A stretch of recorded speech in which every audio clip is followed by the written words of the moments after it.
마태복음 23장 위선자들에 대한 예수님의 경고. 소제목 위선자들을 책망하심.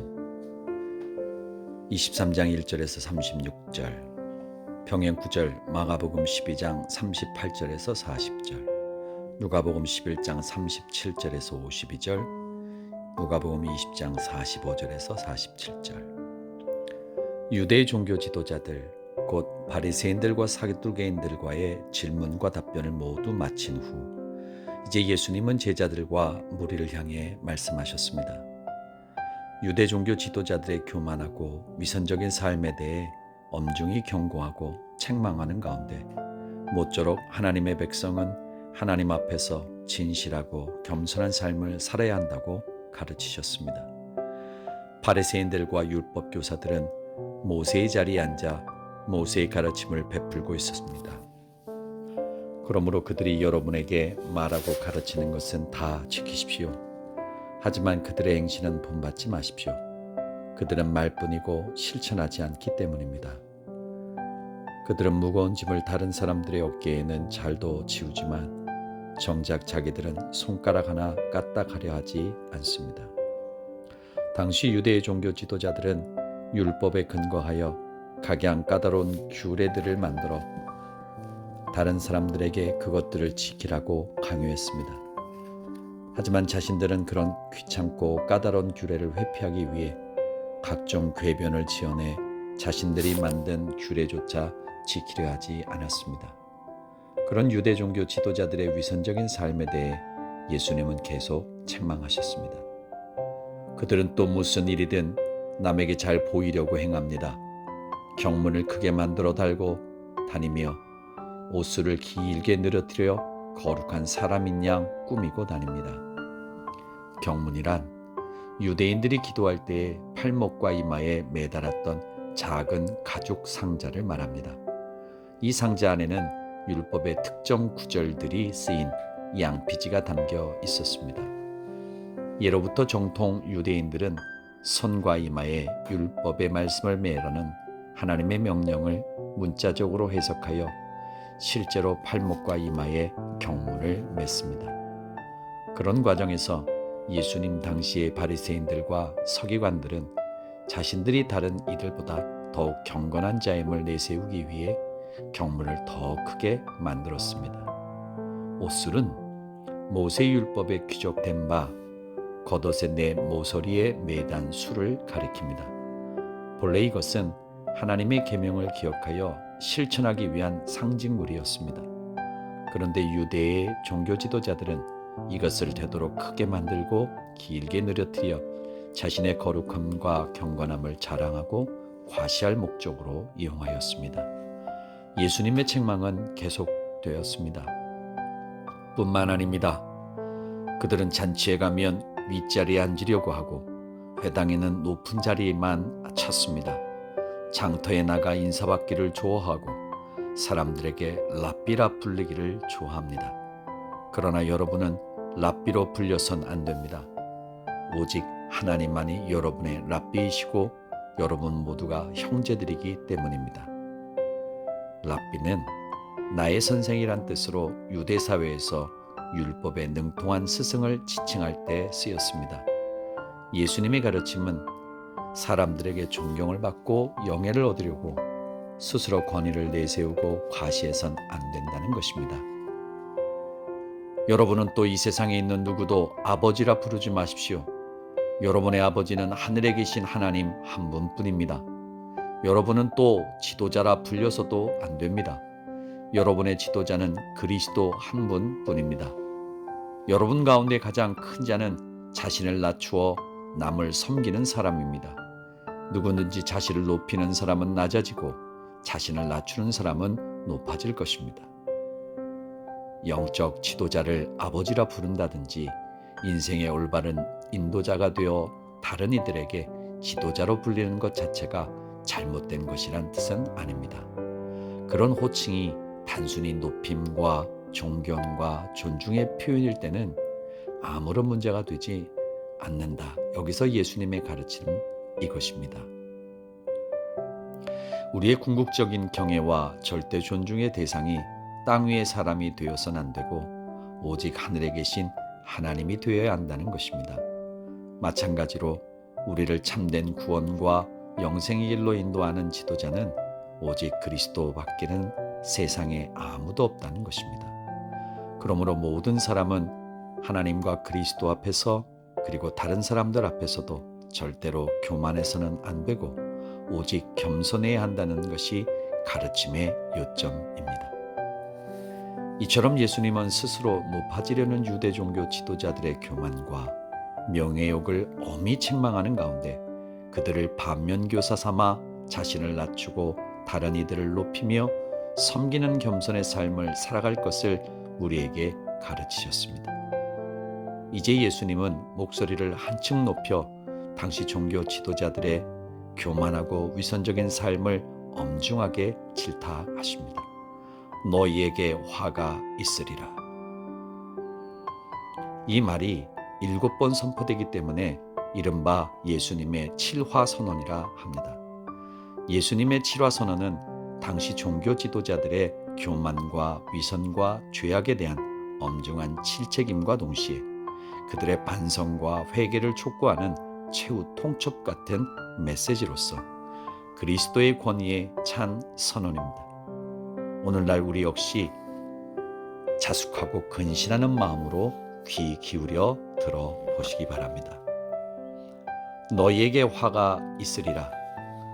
바리새인들과 율법 교사들아, 이 위선자들아, 너희는 천국문을 가로막고 서서 너희 자신들도 들어가지 않고 다른 사람들도 못 들어가게 하고 있구나. 이 위선자들아, 너희는 과부의 재산을 빼앗고 사람들에게 거룩하게 보이려고 길게 기도하는구나. 그러므로 너희는 더욱 무서운 심판을 받게 되리라. 율법의 해석과 교육의 책임을 맡고 있는 종교 지도자들, 당시 그들은 복음에 배치되는 그릇된 가르침과 겉과 속이 다른 위선적인 삶으로 자신들은 물론이고 다른 사람들까지도 구원의 길에 들어서지 못하도록 떡하니 가로막고 있었습니다. 너희에게 화가 있으리라. 바리새인들과 율법 교사들아, 이 위선자들아, 너희는 개종한 한 사람을 만들려고 바다와 육지를 도로 다니다가 정작 한 사람의 개종자가 생기면 그를 너희보다 배나 더 못된 지옥의 자식으로 만들어 버리는구나. 당시 종교 지도자들은 힘들게 개종한 자들을 지옥의 자식으로 만들었습니다. 즉, 천국에 이르는 옳은 길로 이끌지 못하고 지옥에 떨어지게 하는 그릇된 길로 이끌었습니다. 바리새인들과 율법 교사들은 자신들 스스로가 뻔뻔한 죄인들이며 위선자이들임에도 불구하고 스스로를 의롭다고 여겼습니다.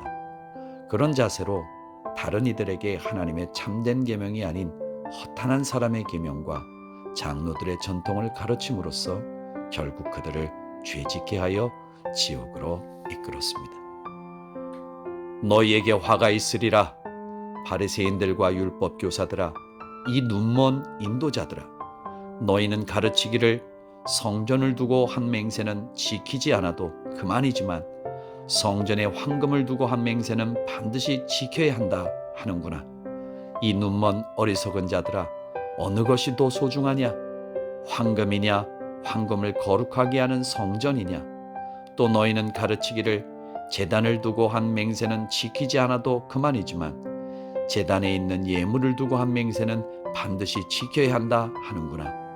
이 눈먼 자들아, 어느 것이 더 소중하냐? 예물이냐? 예물을 거룩하게 하는 제단이냐? 제단을 두고 하는 맹세는 제단일 뿐 아니라 그 위에 있는 모든 것을 두고 하는 맹세이고, 성전을 두고 하는 맹세는 성전뿐 아니라 그 안에 사시는 분을 두고 하는 맹세가 아니더냐? 또 너희가 하늘을 두고 한 맹세는 하나님의 보좌와 그 위에 앉으신 분을 두고 한 맹세가 아니더냐? 맹세에 관한 종교 지도자들의 가르침이 단단히 잘못되었다고 질책하신 말씀입니다. 당시 그들은 사람의 말은 맹세에 의해 확고하게 되고 또한 값 있는 재물이나 예물에 의해 더 무게를 다닌다고 가르쳤습니다. 그래서 맹세를 할 땐 성전이 아니라 성전의 황금을, 제단이 아니라 제단 위에 예물을 두고 맹세한 것이 더 효력 있다고 가르쳤습니다.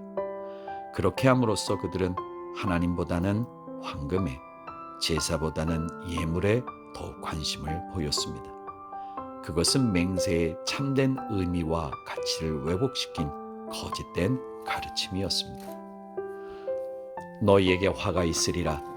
바리새인들과 율법 교사들아, 이 위선자들아, 너희는 박하와 회양과 근치의 11조는 알뜰히 챙겨 바치면서도 정의와 자비와 믿음 같은 율법의 더 중요한 요소들은 그냥 무시하는구나. 물론 11조도 바쳐야 한다. 그러나 그보다 더 중요한 일에 신경 써야 한다. 이 눈먼 인도자들아, 그러므로 너희가 하루살이는 걸러내면서도 낙타는 통째로 꿀꺽 삼키는구나. 박하와 회양과 근치의 11조는 하루살이에, 정의와 자비와 믿음은 낙타에 비유되었습니다. 그러니까 그것들의 크기 차이만큼이나 덜 중요하거나 더 중요하다는 가르침입니다.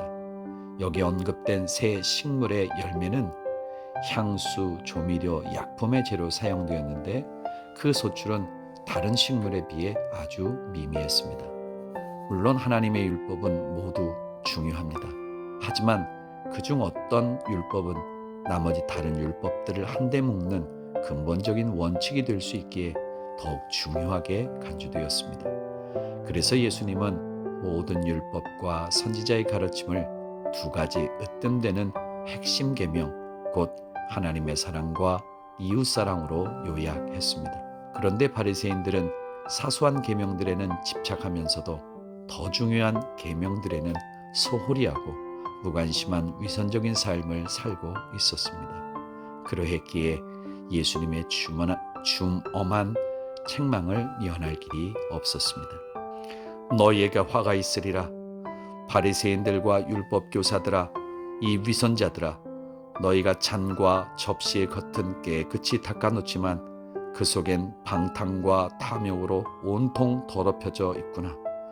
눈먼 바리새파 사람들아, 먼저 잔 속부터 깨끗이 닦아라. 그래야 겉도 깨끗해질 것이다. 겉과 속이 다른 종교 지도자들의 표리부동을 지적한 말씀입니다. 당시에 그들은 겉모양은 깨끗했지만 속마음이 더러웠기에 예수님은 그들을 향해 위선자들이라고 책망했습니다. 헬라어로 위선자는 히포크리테스입니다.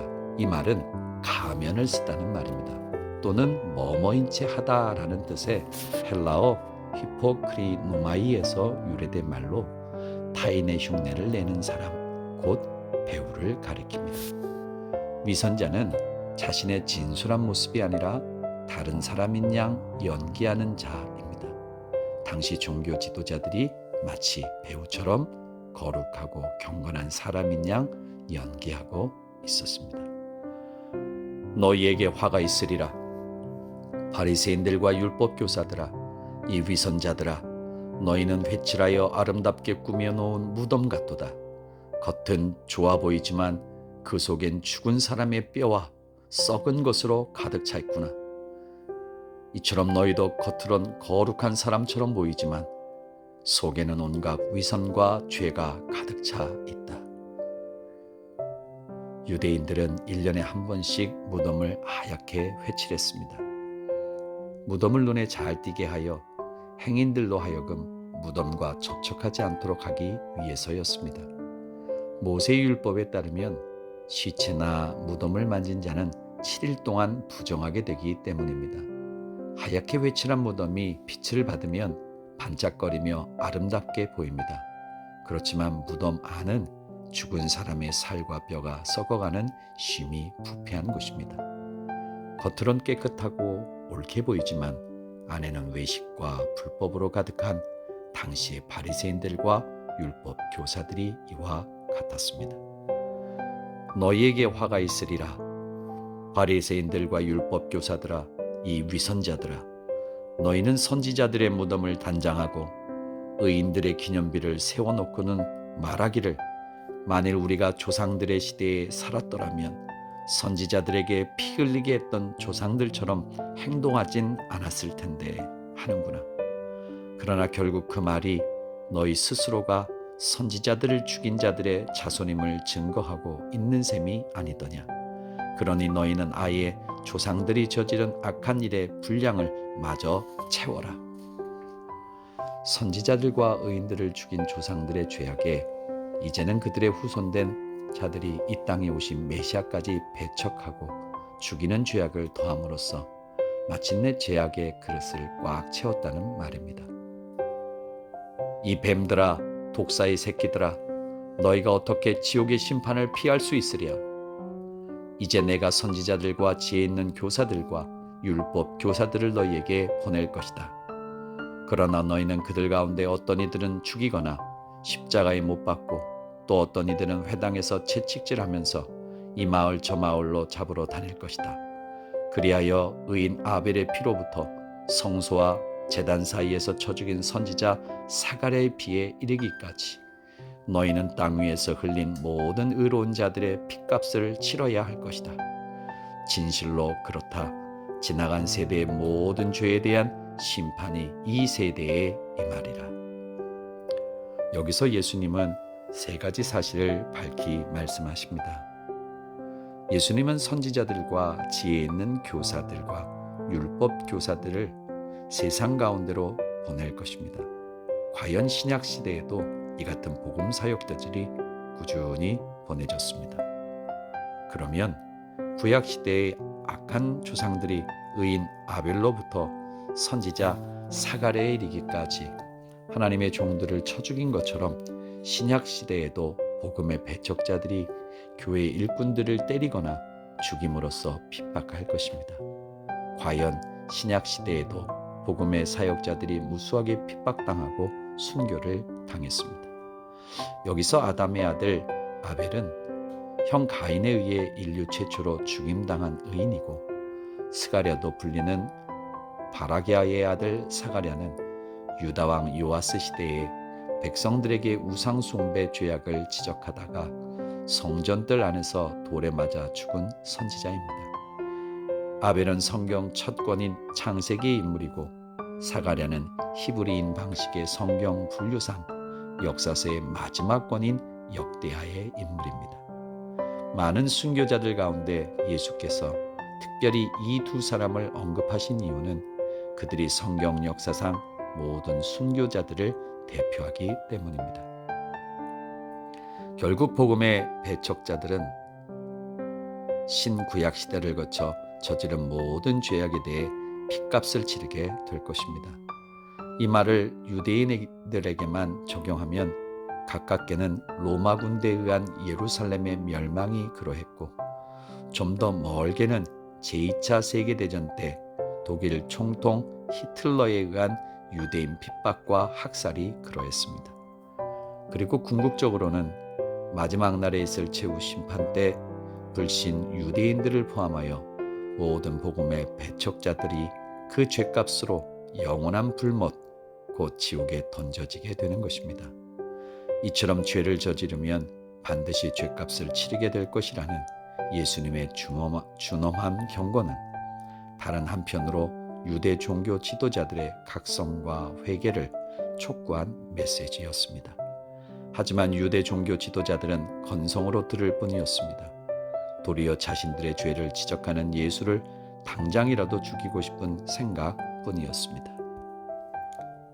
소제목: 예수께서 예루살렘을 보시고 한탄하심. 마태복음 23장 37절에서 39절, 병행구절 누가복음 13장 34절에서 35절. 유대 종교 지도자들의 위선과 불법과 죄악에 대해 준엄하게 책망하신 예수님, 그러니까 그들을 향해 칠화 선언을 하신 예수님은 그들과 그들의 조상들과 그들이 살고 있는 예루살렘 도성의 크나큰 죄악이 눈앞에 어른거려 의분에 차올랐고 감정이 격해지셨습니다. 그리하여 피를 토하는 심정으로 예루살렘을 향해 깊은 탄식을 발하셨습니다. 예루살렘아, 예루살렘아, 선지자들을 죽이고 하나님이 보내신 자들을 돌로 치는 자여, 암탉이 병아리를 날개 아래 품듯 내가 몇 번이나 네 자녀를 모아 내 품 안에 품으려 무더니도 애썼던가. 그러나 너희가 응하지 않았구나. 그러므로 보아라, 머지않아 너희 집은 버림받아 황폐해질 것이다. 이젠 너희가 장래에 찬양하기를 오 복되도다 주의 이름으로 오시는 이여 할 그때까지 너희가 다시는 나를 보지 못할 것이다. 천국 복음을 끝까지 거부하고 배척하는 예루살렘의 타락을 크게 슬퍼하고 탄식하면서 예수님은 두 가지를 말씀하셨습니다. 머지않아 예루살렘은 버림받아 황폐해질 것이다. 이 말씀은 예수님의 죽음과 부활과 승천이 있은 지 40년 뒤에 로마 군대에 의해 예루살렘이 철저히 파괴되고 함락됨으로써 성취되었습니다. 이처럼 복음을 배척한 모든 도시는 궁극적으로 주님께 버림받아 황폐해질 것입니다. 장차 예수님의 오심을 찬양할 때까지 다시는 예수님을 보지 못할 것입니다. 이 말씀은 예수님의 죽음과 부활과 승천이 있고서 다시 예수님께서 이 땅에 오실 때까지, 즉 재림 때까지는 예수님을 더는 볼 수 없을 것이라는 말입니다. 사실 예수님을 찬양하는 일은 앞서 예루살렘 입성 때에 예루살렘 시민들에 의해 1차적으로 이루어졌습니다. 그러나 장차 예수님의 재림 때에는 그 규모가 전 세계적으로 확대되어 모든 믿는 자들이 그분의 오심을 소리 높여 찬양하는 일이 일어날 것입니다.